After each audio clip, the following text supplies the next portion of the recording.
ভারত নিজেদের অভ্যন্তরীণ কোন্দল সামাল দিতেই হিমশিম খাচ্ছে, কিন্তু অন্যের লেসটানা স্বভাব থেকে বের হতে পারছে না তারা। তাই বাংলাদেশ নিয়ে এত মিথ্যাচার করছে ভারতের গণমাধ্যম।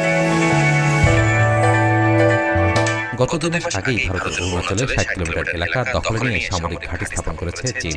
সেই ব্যথা সেরে ওঠার আগেই আবার ধাক্কা খেতে যাচ্ছে ভারত। এবার তারা বাংলাদেশকে অস্থির করার চক্রান্তে নেমেছে।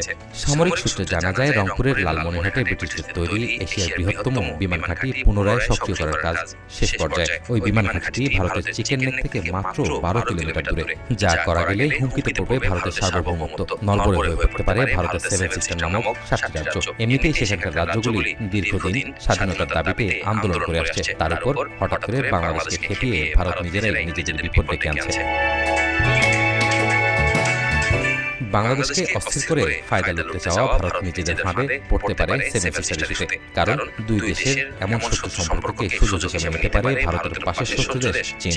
তারা যদি 7 সিস্টার ইস্যুতে বাংলাদেশকে সহযোগিতা করে, তবে মহা সংকটে পড়বে দিল্লি। তখন ভারতের চিকেন নেক ঝুঁকিতে পড়বে। ভারতের উত্তর পূর্ব রাজ্যগুলোর সঙ্গে দেশের অবশিষ্ট অঞ্চলের সংযোগ রক্ষাকারী একটি সংকীর্ণ ভূখণ্ড চিকেন নেক নামে পরিচিত। এই চিকেন নেককে কেন্দ্র করে ভারতের 7 সিস্টার রাজ্যগুলোর কথা বারবার শিরোনাম হচ্ছে। এখনও মণিপুর রাজ্যে স্বাধীনতা আন্দোলন দমাতে ব্যাপক হত্যাযজ্ঞ চালাচ্ছে মোদী প্রশাসন। বাংলাদেশে আওয়ামী লীগ সরকারের পতনের পর ঘুরে ফিরে আলোচনায় আসছে ভারতের 7 সিস্টার রাজ্যগুলো। কারণ আশঙ্কা করা হচ্ছে এই রাজ্যগুলো নিজেদের স্বাধীনতা ঘোষণা করতে পারে। এরই মধ্যে মণিপুরে শুরু হয়েছে আন্দোলন। প্রতিদিন মারা যাচ্ছে মানুষ। মণিপুর ভারতের সঙ্গে থাকতে চাইছে না। অশান্তি দেখা দিয়েছে অরুণাচল নিয়েও। চারদিক থেকে শুধু বিপদের সংকেত আসছে ভারতের জন্য। এতে করে মহা টেনশনে পড়েছে ভারত সরকার। ভারতের 7 সিস্টার ইস্যুতে বাংলাদেশের সাথে কাজ করছে চীন, এমন সংবাদে কাঁপন ধরেছে মোদী প্রশাসনে। সংকটে এখন মোদীর গদি। ভারতের চারপাশে শত্রু রাষ্ট্র। চীন পাকিস্তানের পর শত্রু তালিকায় যুক্ত হয়েছে বাংলাদেশ। প্রতিবেশী দেশের সাথে এমন সম্পর্ক ভারতকে চরম শঙ্কায় ফেলেছে।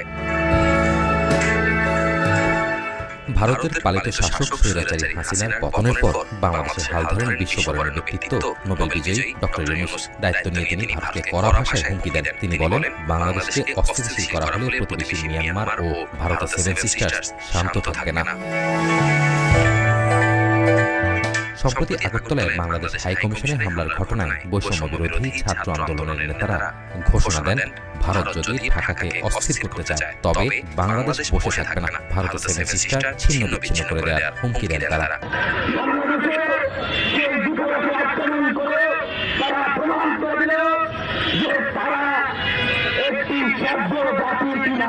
গত 53 বছর বাংলাদেশকে ভূরাজনীতির দাবারগুটি বানিয়ে রেখেছে ভারত। তবে ডক্টর ইউনূস সরকার দায়িত্ব নেওয়ার পর বড় ধাক্কা খায় দিল্লি। নড়ে চড়ে বসে মোদী প্রশাসন।